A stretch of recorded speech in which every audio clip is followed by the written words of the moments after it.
In the sweltering summer of 1867, nestled in a secluded farming community on the outskirts of Sedalia, Missouri, an 8-year-old boy named Timothy Caldwell became the focal point of a medical case that would haunt the annals of American history. Dr. Samuel Harding, the sole physician in this rural enclave, meticulously recorded his observations in 3 leather-bound journals, detailing a child whose behavior defied all known principles of human nature, as understood by 19th-century medical science. To the icy, casual observer, Timothy appeared as a polite, even endearing boy. Yet beneath his unassuming facade lurked a chilling enigma that baffled the medical community of the time. Over the course of 6 months, 3 individuals met their demise in peculiar accidents, and numerous farm animals were found dead under mysterious circumstances, all connected to those who had crossed paths with this child, whose smile never quite reached his unsettling pale blue eyes. The official records were sealed by local authorities, hidden from public view for over a century. However, the truth about Timothy Caldwell unveils a darkness that challenges our deepest assumptions about the potential for evil in a child. Before we delve deeper into the harrowing tale of Timothy Caldwell and the terror that gripped Sedalia County, if this story piques your curiosity, consider subscribing to our channel and activating the notification bell to stay updated on our explorations into America's most unsettling historical mysteries. We'd also love to hear from you. Please share in the comments the state or city you're joining us from.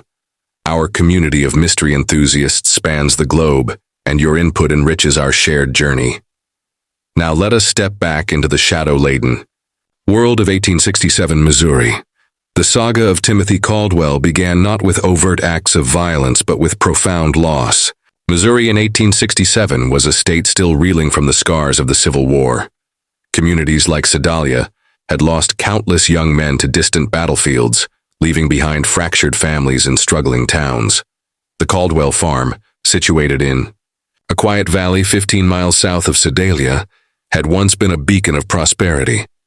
James and Martha Caldwell had poured their dreams into raising cattle and corn, but those aspirations crumbled when James perished at the Battle of Wilson's Creek in 1861. Martha, left alone, battled to sustain the farm until consumption claimed her life during the harsh winter of 1865. Their son, Thomas, just 21, inherited a farm he was ill-equipped to manage and debts that weighed heavily on his shoulders. When news arrived that his brother William had died in the notorious Andersonville prison, leaving behind a widow and an 8-year-old son, Thomas saw both a burden and a potential lifeline. The boy, Timothy, needed a home, and Thomas needed assistance with the grueling demands of farm life. Thomas Caldwell was a man hardened by war and loss, his demeanor stern and unyielding. His wife, Sarah, had grown sharp-tongued and resentful during their childless years together. Neither was particularly suited to raise a child, especially one who arrived at their doorstep in the spring of 1866, clutching only a small cloth bag, and bearing eyes that seemed to carry the weight of experiences far beyond his years. Timothy was slight for his age, with pale skin that reddened quickly under the Missouri sun, and blonde hair kept short by Sarah to ward off lice. He spoke sparingly of his past, offering only fragmented details when pressed. His father had been a soldier. His mother had succumbed to illness, and he had lived briefly with neighbors after her death. What struck those who met him was his impeccable manners. Timothy always addressed adults with, "Yes, sir," and "Yes, ma'am," never complained about chores or discipline, and seemed the epitome of a well-mannered child. Dr. Samuel Harding first met Timothy in June 1866, when the boy accompanied his uncle to town for supplies. A graduate of the Missouri Medical College and one of the few formally trained physicians west of St. Louis, Harding had honed his ability to read people during his years treating soldiers from both sides of the Civil War. Something about Timothy unsettled him, though he couldn't pinpoint why. In his journal, Harding noted the boy's impeccable behavior. The child was perfectly respectful, answering questions directly, maintaining appropriate eye contact, and showing none of the restlessness or timidity common among rural children meeting strangers. Yet, I found myself profoundly uneasy in his presence. His gaze carried an intensity, as if he were studying me with the same clinical curiosity I typically reserve for my patients. The Sedalia farming community was small and tightly knit, where everyone was privy to each other's affairs. The Caldwell farm, though isolated, was not so remote that neighbors failed to notice peculiarities. Mrs. Eleanor Patterson, whose land bordered the Caldwells, often saw Timothy working in the fields or tending livestock. She remarked to her husband, Samuel, that the boy worked with an unnatural focus for a child, never pausing to play or rest as children typically do. "It's like watching a little machine," she said over dinner one evening. "He works from dawn to dusk without complaint or fatigue. It's not natural for a boy to have no play in him." Eleonora also noticed that her chickens grew agitated whenever Timothy was near the property line, clustering together, squawking, and refusing to approach the fence. Her husband dismissed it as coincidence, but Eleonora couldn't shake the sense that the animals perceived something about the boy that humans overlooked. The first tragedy struck on a blistering August afternoon in 1866. Mary Fletcher, a 5-year-old, known for her bright laughter and wandering spirit, was the daughter of the town blacksmith. She had been playing near Willow Creek, a shallow stream that wound through several properties, including the Caldwell farm. Timothy discovered her body. He arrived at the Fletcher home just as the family prepared for supper, his clothes damp, and his face pale with what seemed like genuine distress. "Mrs. Fletcher," he said, his voice steady despite his apparent agitation, "I found Mary by the creek. She's not breathing." The search party that rushed to the scene found Mary face down in water, barely 18 inches deep. Dr. Harding, summoned immediately, determined that the child had drowned. A tragic but not uncommon accident in rural areas where children played, unsupervised near water. What troubled Harding was not the death itself, but Timothy's account of finding the body. The boy provided an extraordinarily detailed description of Mary's position, the state of her clothing, and the exact location where she was found. When asked why he was in that particular spot, Timothy explained he had been searching for a calf. The boy's recall was remarkably precise, Harding wrote in his journal. He described the exact arrangement of the deceased child's limbs, how her dress was caught on a submerged branch, even the hue of the water around her face. Such attention to detail seemed unusual for a child claiming to be frightened by the discovery. Thomas Caldwell confirmed that a calf had gone missing that morning, and that he had sent Timothy to search the creek area. The calf was found 2 days later, unharmed, grazing in a meadow nearly a mile from where Mary had drowned. The Fletcher family, devastated by their loss, thanked Timothy for his quick action in alerting them. At Mary's funeral, Timothy sat quietly with his aunt and uncle, his head bowed respectfully. When the family expressed gratitude for his efforts, he responded with appropriate solemnity. "I wish I could have found her sooner," he told Mary's father, his voice tinged with regret. But Eleonora Patterson, observing from across the church, noticed something unsettling. As Mary's mother collapsed in grief and grown men wept at the sight of the small coffin, Timothy's expression remained unchanged. His head was bowed, but his pale blue eyes stayed dry and vigilant, absorbing every detail of the scene when he thought no one was watching. 3 weeks later, the second death occurred. Henrik Larsson, an elderly Norwegian immigrant and retired logger, was found at the base of Devil's Bluff, a rocky outcrop overlooking the creek where Mary had drowned. Henrik was known to climb the bluff regularly to tend his wild beehives. Once again, Timothy was involved in the discovery. He claimed to have been walking home from town when he noticed Henrik's hat caught on a thorn bush. "I called out to him but got no answer, so I climbed down to look," Timothy told the gathered crowd. Henrik was dead, his neck broken from an apparent fall from the 40-foot bluff. Dr. Harding's examination confirmed that the old man had likely died instantly upon impact. The scene was unusual only for the presence of several dead bees scattered around Henrik's body, far more than would typically be found away from a hive. "Mr. Larsson knew those bluffs better than anyone in the county," Samuel Patterson told Dr. Harding after the examination. He'd been climbing up there for years without so much as a stumble. It doesn't make sense he'd fall now. Timothy suggested that Henrik might have been stung by bees and lost his footing in a panic. He was always talking about how angry they get when you disturb them, the boy said. Maybe they swarmed him and he got confused. Harding found the explanation plausible, but something nagged at him. The dead bees were clustered tightly around Henrik's body, not scattered along the path he would have taken if fleeing a swarm. When Harding inspected the beehives at the top of the bluff, he found them undisturbed, with bees behaving normally, showing no signs of recent agitation. The third death dispelled any notions of coincidence. In September 1866, 6-year-old Jacob Mills vanished while playing in the woods near his family's cabin.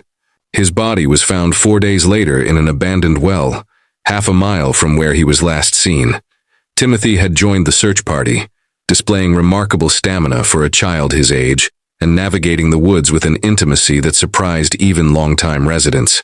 When asked how he knew the terrain so well, he explained that he often explored the woods in his free time, collecting plants and herbs for his aunt's cooking and medicinal needs.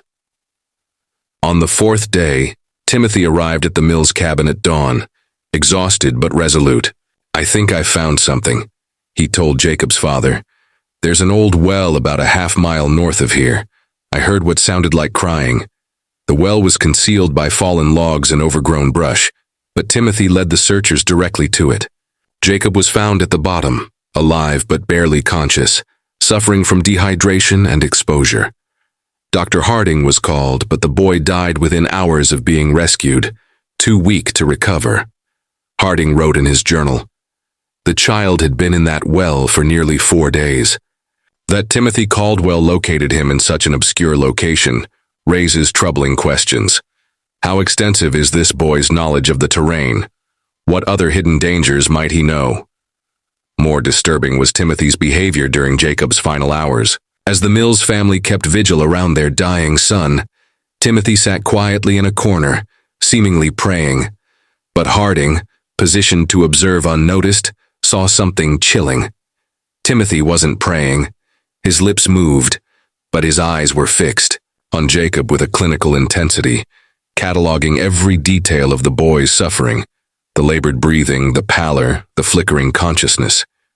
When Jacob died, Timothy's expression showed no grief, only what Harding described as satisfaction. After the funeral, Harding visited the well where Jacob was found. The sight troubled him for reasons he couldn't fully articulate. The well was indeed well hidden, covered by debris that would have required effort to move.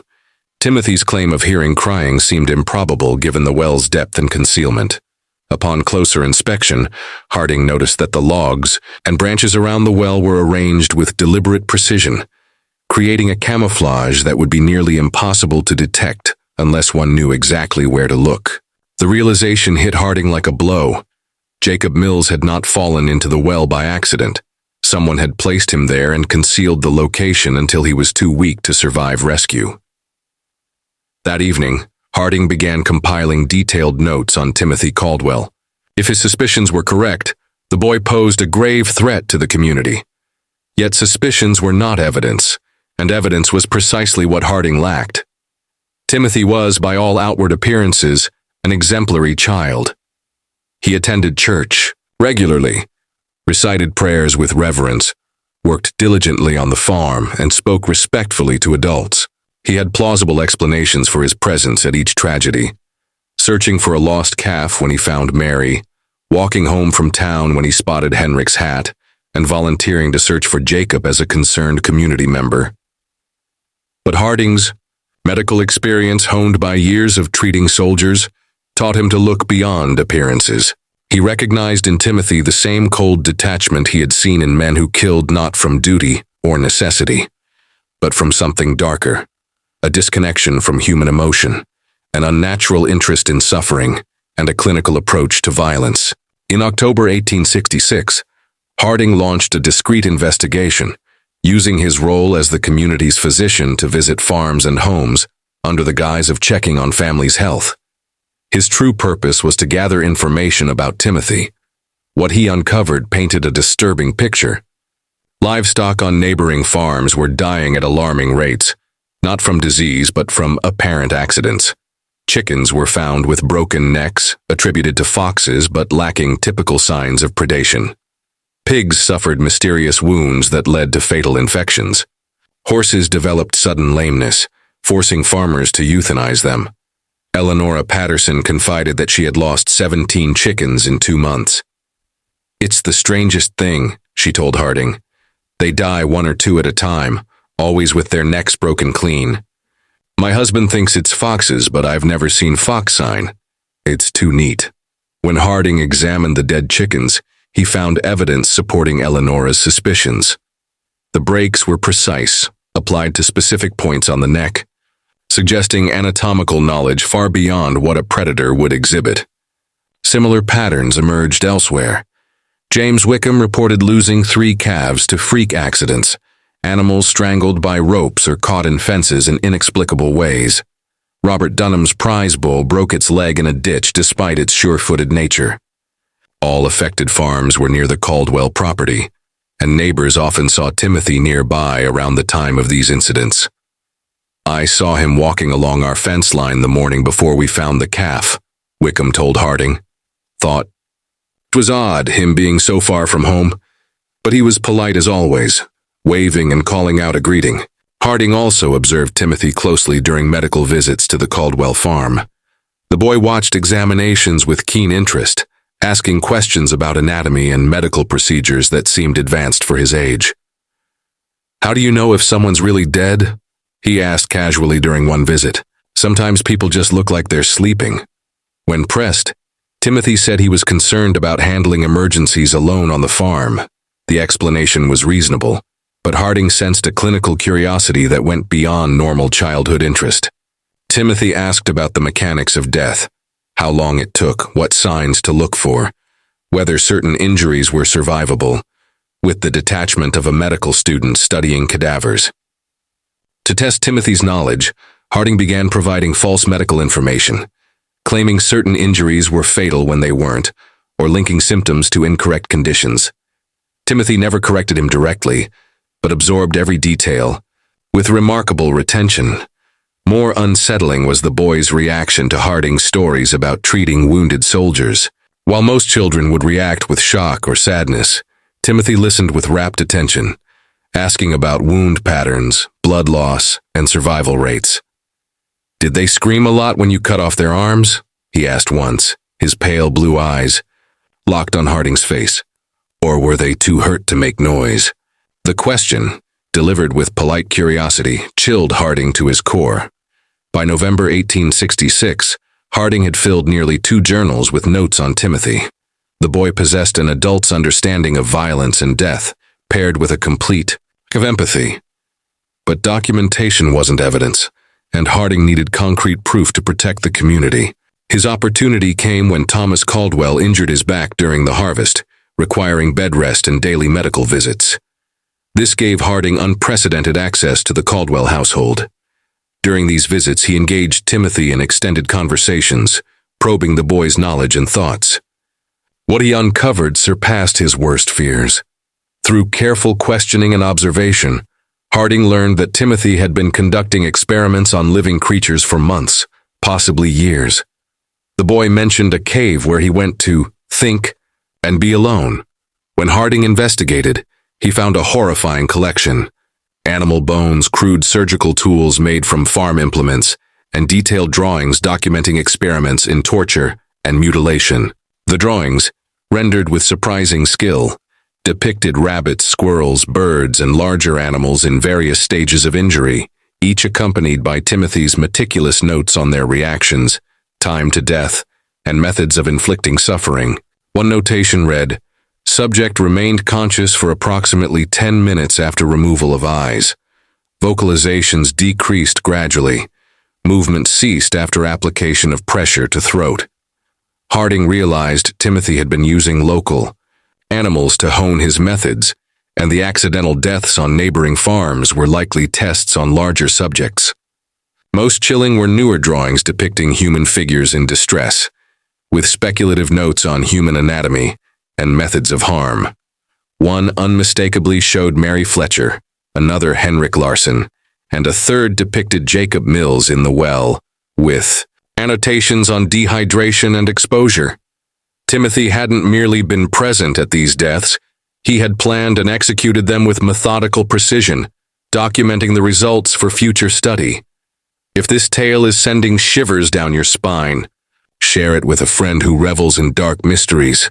Like this content to support our storytelling, and subscribe to ensure you never miss a chilling narrative like this one.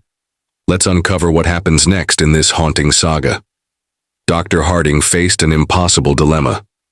The evidence in the cave proved Timothy's guilt, but it was obtained through an unauthorized search. Moreover, the notion of an 8-year-old as a calculating murderer was so alien to 19th century sensibilities that no court would entertain it.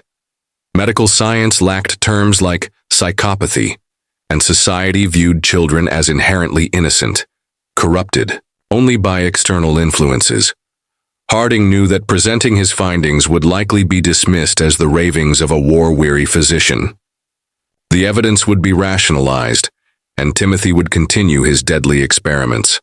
Instead, Harding chose to confront Timothy directly. During his next visit to the Caldwell farm, he asked the boy to walk with him to check the livestock. Alone, in the pasture, Harding revealed his discoveries in the cave. Timothy's reaction was startlingly composed. He showed no surprise or fear, only calm acknowledgement, occasionally nodding as Harding described the drawings. "You're not going to tell anyone," Timothy said matter-of-factly when Harding finished. "Why wouldn't I?" Harding asked, intrigued by the boy's confidence. Timothy's smile was chillingly genuine. "Because no one would believe you," he said, "and because you're curious about what I'll do next." Timothy was correct on both counts. Harding knew his claims would seem outlandish, but he was also reluctant to admit his own fascination with studying such a unique case. "How long have you been doing this?" Harding asked. "Since I was 5, Timothy replied casually. "Maybe earlier. I started with insects, then mice, then bigger things. The people who died were experiments too. I wanted to see if they reacted like animals. They do mostly, but they understand what's happening, which makes it more interesting." Harding's blood ran cold. "What are you planning next?" he asked. Timothy considered the question thoughtfully. "I need to find out what happens when you hurt someone who trusts you completely, someone who wouldn't suspect anything until it's too late." The implication was clear. Timothy intended to target his aunt and uncle. Harding realized he had mere days, perhaps hours, to act. That evening, Harding visited Sheriff William Crawford, a pragmatic Union Army veteran who trusted Harding's judgment. Presenting the cave's evidence, Harding focused on verifiable facts: the drawings, the pattern of deaths, and Timothy's stated intent to kill Thomas and Sarah. Crawford, alarmed by the drawing's precision, agreed that action was needed. "Even if half of this is true, we can't arrest a child for drawings," he said, "but we can watch him and act if he tries anything." Harding and Crawford devised a plan. Harding would visit the Caldwell farm as usual, bringing laudanum to sedate Thomas and Sarah, making it harder for Timothy to harm them. Crawford and his deputies would position themselves around the property, ready to intervene. The next morning, as Harding approached the farmhouse, an eerie silence greeted him. No sounds of chickens or pigs, just an unsettling stillness. Timothy stood in the doorway, his pale blue eyes tracking Harding's movements with predatory focus. His sleeves were rolled up, his hands freshly scrubbed, suggesting preparation for something sinister. "Good morning, Dr. Harding," Timothy said, his voice polite but tinged with excitement. "I've been waiting for you." Inside, Harding found Thomas and Sarah unconscious in their bedroom, their breathing shallow and skin grayish. "What did you give them?" Harding asked, keeping his tone calm. "Just some herbs from the woods," Timothy replied innocently. "There are so many interesting plants around here. Some have very useful properties." Checking their pulses, Harding confirmed they were alive but deeply sedated. Timothy had calculated the dosage to keep them helpless but alive, for now. They won't wake for hours, Timothy said conversationally. That gives us time to talk. What followed was a chilling dialogue. Timothy described his murders with clinical detachment, detailing Mary Fletcher's drowning, Henrik Larsson's staged fall, and Jacob Mills's prolonged suffering in the well. Mary taught me that drowning is slow, he said, settling into a chair. She fought for almost 3 minutes. People have stronger survival instincts than animals. He explained how he lured Mary to the creek, held her under, and noted her reactions. For Henrik, he loosened stones on the bluff and used a bag of bees to induce panic, causing the fatal fall. Jacob's death was an experiment in slow suffering, with Timothy supplying just enough water to prolong the boy's agony. Harding realized Timothy was no longer speaking hypothetically. "What are you planning for your aunt and uncle?" he asked. Timothy's smile widened. "That's where you come in, Dr. Harding. You know what I am, which makes you perfect for a new study. I want to see what happens when someone who knows they're going to die tries to save people they care about." As he spoke, Timothy gathered potential weapons, rope, a candlestick, kitchen knives, arranging them with surgical precision. Harding knew the time for talk was over. Drawing his Navy Colt pistol, he ordered Timothy to step away from the knives. The boy showed no fear, only curiosity. "That's a Navy Colt, isn't it? How many bullets does it hold?" "6, Harding replied, instantly regretting it. "And how many people are you protecting?" Timothy asked, stepping closer. "There's Uncle Thomas, Aunt Sarah, yourself, and the 3 officers outside. That's 6. Timothy's insight into the deputy's presence was chilling, revealing his acute awareness of his surroundings. The confrontation escalated as Timothy moved toward his uncle with a rope.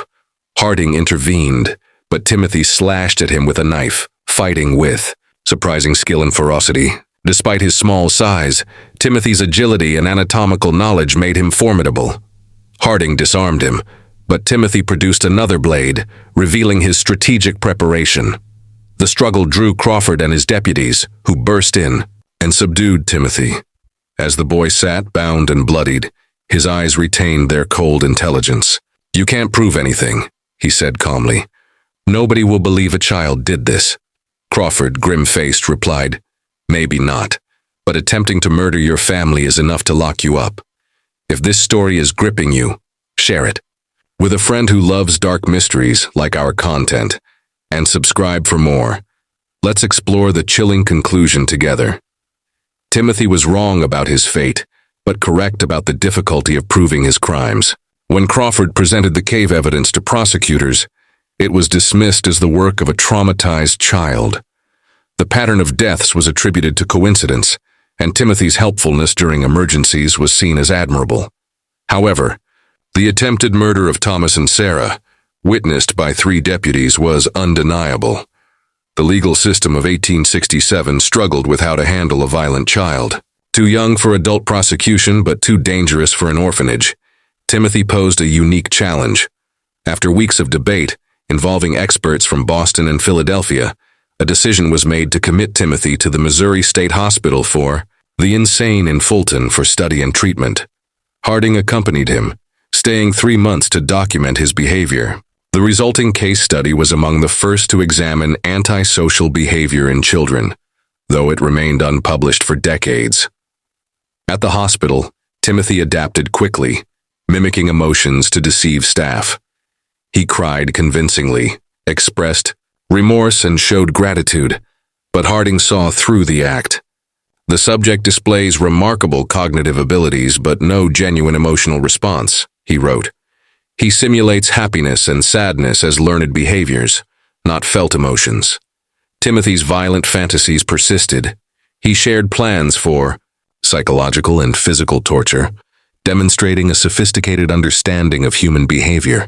Unexplained incidents at the hospital, patient deaths, injuries, and reports of Timothy watching others sleep suggested his influence. Dr. Martha Fitzgerald discovered a coded journal Timothy kept, revealing his true intentions: to study the eye, hospital's routines, and plan an escape. Decoded entries showed his manipulation of staff, estimating how long it would take to gain their trust.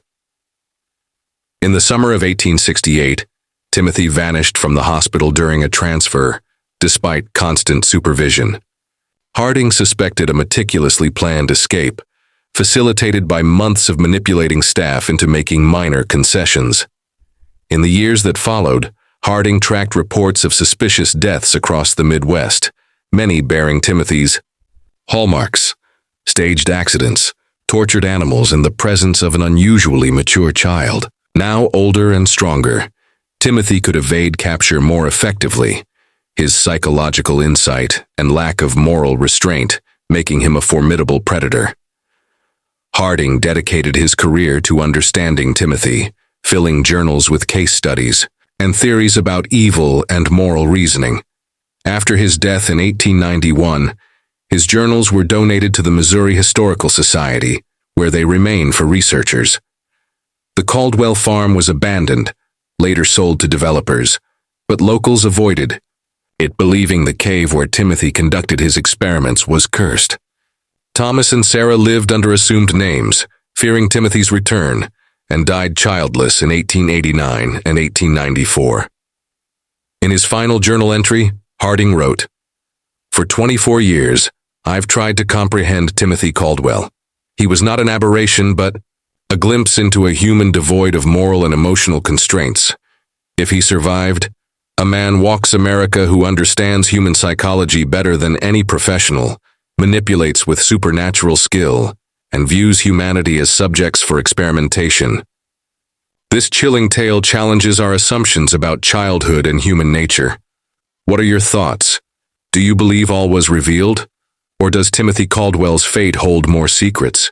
Share your theories in the comments, and let us know where you're joining us from. If you're captivated by such dark mysteries, subscribe, hit the notification bell, and share this story. The truth is often more terrifying than fiction, and history's secrets continue to haunt us. Until next time, stay curious.